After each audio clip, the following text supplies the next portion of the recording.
नमस्कार. ज्ञानपंख 24 न्यूजमध्ये तुमचं सर्वांचं स्वागत आहे. जिल्हा परिषद प्राथमिक शाळा मादनीचे मुख्याध्यापक सुभाष पांडुरंग सोनवणे यांचा सेवापूर्ती सोहळा मोठ्या उत्साहात संपन्न. जिल्हाभरातून आलेल्या मित्रमंडळ, शिक्षकाकडून व सामाजिक व राजकीय कार्यकर्त्यांकडून त्यांना सेवापूर्ती सोहळ्यानिमित्त दिला निरोप व भावी आयुष्याच्या दिल्या शुभेच्छा. ही बातमी आहे शिवना मादनी प्रतिनिधी दादाराव अपार यांच्याकडून.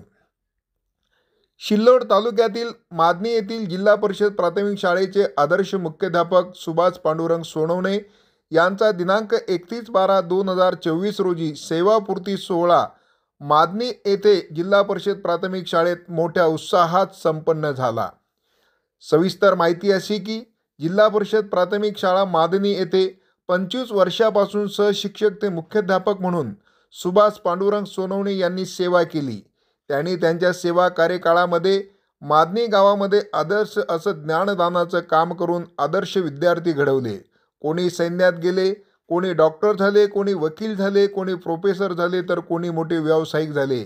अशा या महान कर्तृत्ववान ज्ञानसागराचा सेवापूर्ती सोहळा शाळेच्या वतीने व शालेय व्यवस्थापन समिती सर्व शिक्षक वृंद यांनी उत्तम असे नियोजन करून आपले आदर्श मुख्याध्यापकाला आगळा वेगळा निरोप दिला. त्यांना निरोप देण्यासाठी जिल्हाभरातून त्यांच्यावर प्रेम करणारे त्यांचे चाहते शिक्षक मित्र, शिक्षक, राजकीय सामाजिक क्षेत्रातील सर्व मित्र हे उपस्थित होते. सर्वांनी त्यांच्यावर फुलांचा वर्षाव करून शाल, पुष्प व भेट वस्तू देऊन सेवापूर्ती सोहळ्यानिमित्त शुभेच्छा दिल्या. शुभेच्छा देताना व मनोगत व्यक्त करताना त्यांचे जिवलग मित्र, दैनिक माझा मराठवाडा वृत्तपत्राचे संपादक दशरथ सुरडकर, सेवानिवृत्त मुख्याध्यापक RD भालेराव, शिक्षक मित्र सावंत, राजेश दौड, मंगलसिंग जाधव, झिने, केंद्रप्रमुख किशोर जगताप यांनी आपल्या मनोगतातून सेवानिवृत्त झालेले आदर्श मुख्याध्यापक सुभाष पांडुरंग सोनवणे यांच्या जीवन कार्यावर प्रकाश टाकत त्यांनी शिक्षण क्षेत्रात केलेली एक आदर्श कामगिरी, ज्ञानदानाचं केलेलं काम, त्यांचं कर्तृत्व व संकटकाळी शिक्षकांना केलेली मदत, एक मितभाषिक असलेलं व्यक्तिमत्व म्हणून त्यांचा गौरव करून सेवापूर्तीच्या हृदयस्पर्शी त्यांना शुभेच्छा देत निरोप दिला.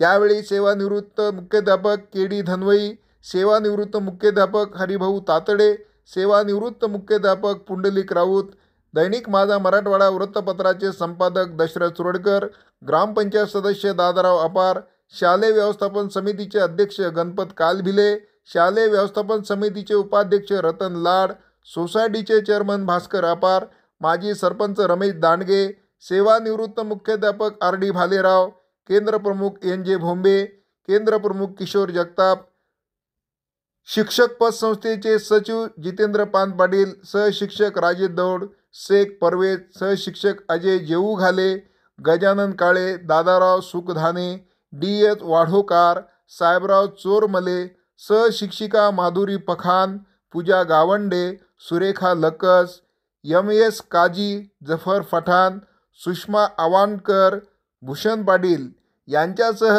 अंगणवाडी सेविका, विद्यार्थी व गावकरी मोठ्या प्रमाणात उपस्थित होते. त्यावेळी निरोपाला उत्तर देताना सेवानिवृत्त मुख्याध्यापक सुभाष पांडुरंग सोनवणे हे भावुक होऊन आपल्या मनोगतात काय म्हणाले ते आपण पाहूया. आजचे प्रमुख पाहुणे, उपस्थित आपल्या केंद्राचे केंद्रप्रमुख भोंबे सर, अंतर्गत शाळेतील सर्व मुख्याध्यापक, माझ्यावर सर्व प्रेम करणारे माझे मित्र आहेर सर, ज्यांच्या तालमीत मी तयार झालो असे आमचे जवळचे भालेराव सर, ज्यांच्यासोबत मी 8-10 वर्ष या शाळेत काम केलं ते आमचे मित्र दशरथ सुरडकर सर, गावातील सर्व प्रमुख मंडळी, कारण या गावात माझा बराच काळ गेलेला आहे. या गावात कमीत कमी माझी 23 ते 24 वर्ष सेवा मी या गावात केलेली आणि त्यामुळे या गावातल्या लोकांनी मला एकदम त्यांच्या मुलासारखं या ठिकाणी सांभाळलेलं आहे. आणि मी सुद्धा या शाळेसाठी काय करायचंय ते मी पूर्णपणे या ठिकाणी सहकार्य या शाळेला केलेलं आहे. आणि या शाळेला नावारूपाला ही शाळा कशी आणता येईल हे सुद्धा मी बघितलेलं आहे. सेवापूर्तीचा मागोवा घ्यायचा म्हटलं तर माझी अपॉइंटमेंट 26/11/91 आमठाणा या केंद्रात देऊळगाव बाजार या ठिकाणी माझी नियुक्ती झाली। त्या ठिकाणी मी 1.5 वर्ष नोकरी केली। त्यानंतर 26/7/93 मादनी केंद्र असताना या ठिकाणी माझी बदली झाली आणि या ठिकाणी सतत मी 13 वर्ष या ठिकाणी काम केलं। मग या ठिकाणी मी शिक्षक म्हणून काम केलं, केंद्रीय मुख्यालय म्हणून काम केलं आणि त्या काळात ही शाळा गावात होती तर ती बाहेर आणण्याचं काम या गावकऱ्याच्या माध्यमातून मी केलेलं आहे। आणि आज हे गावात या शाळेचे जे वैभव तुम्ही पाहतात, याच्यामध्ये जवळजवळ 2 खोल्या सोडल्या तर रमेश दांडगे या ठिकाणी असेल, भास्कर बाबू असेल, यांच्या मदतीनं गावासाठी अर्धा एकर जमीन घेऊन ही शाळा बाहेर आणण्याचं काम आम्ही या ठिकाणी त्यावेळेस केलेलं आहे। हे काम इतकं सोपं नव्हतं त्या काळामध्ये, कारण गावाजवळची जमीन विकत घेणं इतकं सोपं नव्हतं। परंतु भास्कर बापू सारखे, रमेश दांडगे सारखे, शोभा पाटील कालविले सारखे, सांडू पाटील आपा सारखे लोक पाठीशी होते आणि त्या काळात त्यांनी हे काम करून दाखवलेले। दरम्यानच्या काळात संघटनेत प्रवेश केला, संघटनेचं जिल्हा तालुका अध्यक्षपद भेटलं, त्या माध्यमातून बरेच लोक संपर्कात आलेत। माझ्या पद्धतीनं माझ्याकडून जे होईल ते काम निश्चितपणे मी सोडवण्याचं काम केलेलं आहे। माझ्याकडे कोणताही शिक्षक आला असेल, आमच्या भगिनी आल्या असतील, कोणतं काम असलं तर माझ्याकडून जे झालं मी ते निश्चितपणे केलेलं आहे। असं एकही काम नाही की मी घेतलं आणि ते काम मी पूर्ण केलेलं नाही, असं मी पूर्ण सगळे कामं लोकांची करत आलेलं आहे। या धकाधकीच्या जीवनामध्ये हे 33 वर्ष या ठिकाणी इथपर्यंत येण्याचा मला जो चान्स मिळाला या कामामुळेच मिळाला नाही, खरं मी असं समजतो। कारण इतकं सोपं नाहीये की इतकं हे सगळं करत असताना, आपण नोकरी करत असताना बाहेर फिरतो, बऱ्याच अडचणी असतात, बरेच प्रॉब्लेम असतात, पण त्यातून आपण सही सलामत मला तरी असं वाटतं की या ठिकाणी मी आज सही सलामत बाहेर निघालेलो आहे।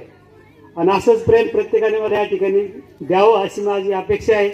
हे चिमुकले ही खरं म्हणजे आमचं दैवत आहे, यांच्याच प्रेरणेनं आज आपण या ठिकाणी आहोत असं मी मानतो। बराच वेळ सगळ्यांचा घेतला, बराच वेळ सगळ्यांनी या ठिकाणी दिला।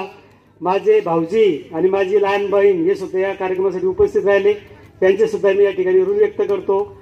आणि आपण इतका वेळ सर्वांनी या ठिकाणी दिला, मला वाटतं जवळजवळ 12-12.5 वर्षापासून आपण या ठिकाणी बसलेलो आहोत, पण इतका वेळ सर्वांनी दिला, त्या लहान मुलांनी दिला, त्यांचे सुद्धा या ठिकाणी आभार व्यक्त करतो। या ठिकाणी आमचा येऊन सर्वांनी सपत्नीक सत्कार केला। माझे मित्र मोरे सर हे सुद्धा या कार्यक्रमासाठी या ठिकाणी उपस्थित राहिलेत। या शाळेच्या टीमनं इतका मोठा हा कार्यक्रम घडवून आणला, त्याबद्दल टीमचं, या शाळेचे भावी मुख्याध्यापक चोरमले सर, या सर्वांचे या ठिकाणी मी आभार मानतो।